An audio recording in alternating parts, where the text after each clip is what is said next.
నంది దారికి దూరంగా దట్టంగా ఉన్న ముళ్ళ పొదల చాటున ఉన్న వటవృక్షం కింద మేలుకున్నాడు. ఆకుల్లోంచి దూరుతున్న సూర్యకిరణాలు వెచ్చటి సూదుల్లా గుచ్చుకుంటున్నాయి. రాత్రి పడుకునే ముందు తన దాహం తీర్చిన చెరువు వైపు వెళ్ళాడు. ధరించిన వస్త్రాలను తీసి నీళ్లలో శుభ్రం చేసి ఎండలో ఆరవేశాడు. స్నానాది కార్యక్రమాలు ముగించి బజరంగి ఇచ్చిన మూట విప్పాడు. అందులో 3 జతల దుస్తులున్నాయి. బయలుదేరే ముందు బజరంగి చిన్న మూటను అందించాడు. కుట్రపువాడు రాత్రి ఇచ్చాడు. అతనికి నిన్నొకసారి వీధిలో చూపించానులే. మనిషిని చూస్తే కంటితో కొలతలు వేసేస్తాడు. కట్టుబట్టలతో వచ్చావు, నా కోసం కష్టం చేశావు, తీసుకో అన్నాడు. పుష్పగిరి రాజ్యం పొలిమేర త్వరగా దాటే దగ్గరి దారి వివరించాడు, కొండగుర్తులు చెబుతూ. పాదాలంటి నమస్కరించిన తనను లేవనెత్తి గాఢంగా కౌగిలించుకున్నాడు. బలవంతంగా తన చేతిలో కొన్ని నాణేలు ఉంచాడు. దారిలో తగిలే పల్లెటూళ్ళలో నీకు ఆప్యాయంగా ఉచితంగా అన్నం పెడతారు జానపదులు. నగరంలో పూటకోళ్ళ గృహాల మీద ఆధారపడాల్సిందే. ఈ పైకం 1-2 రోజులు నీ ఆకలి తీరుస్తుంది. తరువాత కాయ కష్టం ఉంది, కడుపు నింపుతుంది. తడిగా మెరుస్తున్న కళ్ళతో తను బజరంగిని చూశాడు. దైవం మానవ రూపంలో ఆదుకుంటాడన్నారు పెద్దలు. ఆ సత్యాన్ని మీరు రుజువు చేశారు పెదనాన్న అన్నాడు. దైవం నీకు తోడుగా ఉంటాడు. ఈ రాజ్యం పొలిమేర దాటేదాకా అప్రమత్తంగా ఉండు. ముందుకు నడుస్తూ వెనుక ఏర్పడే అడుగుజాడల్ని చెరిపేస్తూ వెళ్ళాలి నువ్వు, బజరంగి నవ్వుతూ అన్నాడు. అర్థమైందా? నంది చిరునవ్వు నవ్వాడు. దొరకని దారిలో ప్రయాణం చేస్తాను, ఆనవాళ్లు వదలకుండా అడుగులు వేస్తాను పెదనాన్న. బజరంగి తన కళ్ళల్లోకి తిన్నగా చూశాడు. తనకి ప్రాణభయం కలిగే అవకాశం ఉన్న సందర్భాలలో మనిషి అసత్యాలు పలకవచ్చు అన్నారు. నవగ్రహాలలో ఒకరైన శుక్రుల వారు. నీ గతాన్ని గుండెల్లో దాచుకో, అందరికీ చెప్పుకోవాల్సిన విషయం కాదది. నువ్వు ఆరో ప్రాణంగా నమ్మిన వాళ్ళకి, నిన్ను ఆరో ప్రాణంగా భావించే వాళ్ళకి మాత్రమే అవసరమైతే చెప్పు అన్నాడు ఆయన. ఆ మాట తన పాలిట ఒక సూక్తి అనిపించింది తనకి. బజరంగిని వీడుకొని బరువెక్కిన హృదయంతో బయలుదేరాడు తను. తన ప్రయాణానికి 5 నాళ్ల వయసు. బజరంగి చెప్పిన ప్రకారం మరో 2 దినాలలో తాను పుష్పగిరి రాజ్యాన్ని దాటి వెళతాడు. బజరంగి ఇచ్చిన దుస్తులు ధరించాడు నంది. తన శరీరం కొలతలు తీసుకుని కుట్టినట్టు సరిపోయాయి. ఆశ్చర్యం, కుట్రపువాడు నిజంగానే తన పనిలో ఆరితేరిన ఘటం. నంది ఆరవేసిన దుస్తుల్ని కొత్త దుస్తులతో పాటు మూట కట్టాడు. ఆకలి కరకరలాడుతోంది. త్వరగా తను ఏదో పల్లెటూరి పరిసరాలను చేరుకోవాలి. పొలం పనుల్లో ఉండే కష్టజీవులు తన ఆకలి తీరుస్తారు. అది తన ఆశ మాత్రమే కాదు, 5 రోజుల అనుభవం. దారి పక్కగా అడుగుల చప్పుడు వినిపించనంత దూరం ప్రయాణం సాగిస్తున్న తన కోసం పుష్పగిరి అశ్వికులు ఎవ్వరూ రాలేదు. మనిషి అడుగులు చప్పుడు వినిపించనంత దూరమైనా గుర్రాల గిట్టల చప్పుడు వినిపిస్తుంది. దమనకుడు పుష్పగిరి రాజధానికి బయలుదేరే రోజే ఉదయాన్నే తాను శివగిరిని విడిచిపెట్టాడు. దమనకుడు పుష్పగిరి చేరే సమయానికి తాను కొంత దూరం వెళ్ళిపోగలడు. బయలుదేరే ముందు బజరంగికి తనకు ఒక విషయం తెలిసి వచ్చింది. బజరంగి గుర్రం రంభ మాయమైంది. రాత్రి 3వ జాములో కూడా అశ్వం తన స్థానంలో ఉండడం చూశానన్నాడు బజరంగి. 4వ జాములో అంటే వేకువ సమయంలో గుర్రం అంతర్ధానమైందన్నమాట. మన రంభ మాయం కాలేదు, అల్లుడు గారు అపహరించి తీసుకెళ్లారు అన్నాడు బజరంగి. అవును, కుంటుతూ రాజధాని నగరానికి ప్రయాణం చేయలేడుగా. భయం లేదు నంది. ఎంత వేగంగా ప్రయాణం చేసినా సాయంత్రానికి కానీ దమనకుడు రాజధాని చేరుకోలేడు. రాత్రికి రాత్రే భటులతో గుర్రాల మీద బయలుదేరినా రేపు ఉదయానికి కానీ ఇక్కడికి చేరుకోలేడు.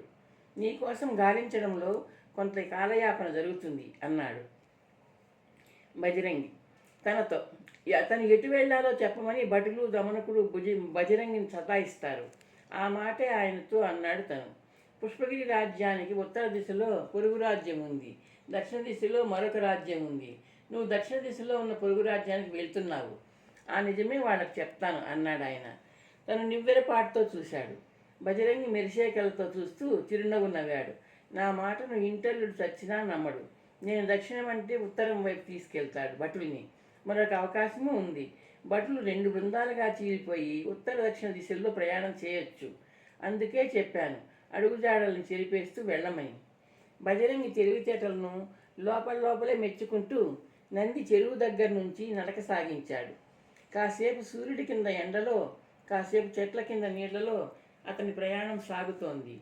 క్రమంగా అతని పక్కనే నడుస్తున్న నీడ పొడవు తగ్గుతూ అతని దగ్గరగా జరుగుతోంది. దూరంలో పంట పొలాలు కనిపిస్తున్నాయి. పంట పండక ముందే తనకు అక్కడ ఆహారం లభిస్తుంది. నంది తనలో నవ్వుకున్నాడు. కర్షకులు పొలంలోనే తన ఆకలిని తీరుస్తారు. జానపదులు అమాయకులు తన గురించి అడుగుతారు. వాళ్ళ కుతూహలానికి సమాధానం సిద్ధం చేసుకున్నాడు. తను దేశాటన చేస్తూ అటుగా వచ్చాడు. సుదీర్ఘ పాదయాత్ర. ఆకాశాన్ని అందుకోబోతున్నట్టు గాలిగోపురం నీలాకాశం నేపథ్యంలో మంచు కొండల్లా మెరుస్తోంది. ఆ శ్వేతగోపురం కంటపడగానే అక్కడికి పరిగెట్టాలనిపిస్తోంది నందికి. అది పొరుగు రాజ్యం పొలిమేర సూచిక. ఆ గోపురం కిందుగా అవతలి వైపు అడుగు పెడితే చాలు, పుష్పగిరి అశ్విక భటులు తనను బంధించలేరు.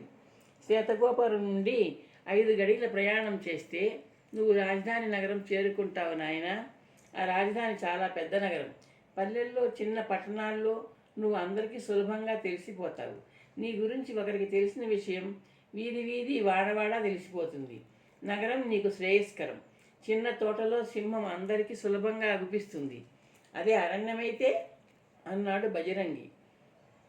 అవును, నగరమే తనకు క్షేమకరమైన స్థావరం. లక్షలాది తలలో తను ఒక తల, శతకోటి లింగాలలో తనొక లింగం. తన ఊరు అదే అన్నా ప్రజలు నమ్మేస్తారు. శ్వేతగోపురం దాటి తాను 5 గడియలు అంటే కేవలం 120 నిమిషాలు ప్రయాణం చేస్తే చాలు. నగరవాసులలో, నాగరికులలో కలిసిపోగలడు. నంది అడుగులు వేగంగా పడసాగాయి. నంది ఊహించని విధంగా గోపురానికి అటువైపున 4 సాయుధ భటులున్నారు. 2 భటులు నందికి అడ్డుగా ఈటెలు పెట్టారు. ఎత్తుగా బలంగా ఉన్న భటుడు ఎదురుగా వచ్చి నందిని ఎగాదిగా చూశాడు. పేరు, ఊరు అన్నాడు అతను ఈచుగా. పిట్టఘనం కూత కొంచెం. శివనంది. ఊరు శివగిరి అన్నా. తడుముకోకుండా అన్నాడు. పారిపోయి వచ్చావా? పాదయాత్ర చేస్తున్నాను. దేశాల్లోని ఆలయాల దర్శనం నా సంకల్పం. చిన్న వయసులో పెద్ద సంకల్పం. మూటలో ఏముంది? భటుడు ప్రశ్నించాడు. నంది మూట విప్పి దుస్తుల్ని చూపించాడు. మరొక భటుడు నంది శరీరం తడిమి చూశాడు. నిరాయుధుడే అన్నారు సహచరులతో. ఆత్మరక్షణకు ఆయుధం వద్దా? కీచుకంఠం అడిగింది. నంది ఆకాశం వైపు చేతులు జోడించాడు. ఆ దేవుడే నాకు రక్ష. వెళ్ళిరా అన్నాడు భటుడు. ఈటలు ఎడంగా జరిగాయి. నంది ముందుకు కదిలాడు. నగరం వైపు నడుస్తున్న నందిలో ఆలోచనలు సంకుల సమరం సాగిస్తున్నాయి. శివగిరిలో ఆశ్రయం కల్పించే అదృష్టం బజరంగి రూపంలో తనకు ఎదురొచ్చింది. పట్టణంలో కాలం వెళ్లదీస్తూ లక్ష్యాదనకు మార్గం అన్వేషించాలనుకున్న తన సంకల్పం భగ్నమైంది. బజరంగి రూపంలో అంది వచ్చిన అదృష్టాన్ని దమనకుడి రూపంలో దాపురించిన దురదృష్టం తరిమివేసింది. అడుగు పెట్టబోయే నగరంలో తనకు ముందు నిలువ నీడ దొరకాలి. ధర్మసత్రాలు ఉన్నాయేమో అన్వేషించాలి. నెమ్మదిగా తగిన వ్యాపకం కోసం వెతకాలి. తను అసాధ్యాన్ని సుసాధ్యం చేస్తానంటూ శపథం చేశాడు. నాన్న చెరసాలలో, చెల్లి అంతఃపురంలో ఉన్నారు. తను చెరసాలలోకి కాదు కదా, అంతఃపురంలోకి కాదు కదా, నగరంలోకే వెళ్ళలేడు. తండ్రిని, చెల్లిని వెలుపలికి తీసుకురావాలి. కానీ తన వద్ద మంత్రదండం లేదు. ముందు తను నిలదొక్కుకోవాలి. ఏం చేయాలో, ఎలా చేయాలో ఆలోచించాలి. ఒక విధంగా తన తండ్రికి, చెల్లికి లేని అదృష్టం తనకి ఉంది. అది స్వేచ్ఛ. తనను కారాగారంలో బంధించకుండా, అజ్ఞాతవాస శిక్ష విధించకుండా కుబేరవర్మ మహారాజు ఒక విధంగా మేలే చేశాడు. తను యథేచ్ఛగా తిరుగాడగలడు. ఏదో వృత్తి చేసుకోగలడు.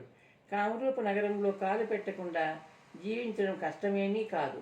తండ్రి చెప్పినట్టు ఎటో వెళ్ళిపోయి ఎవరినో వివాహం చేసుకొని వంశాన్ని వృద్ధి చేయవచ్చు. కానీ తను ఆ పని చేయలేడు.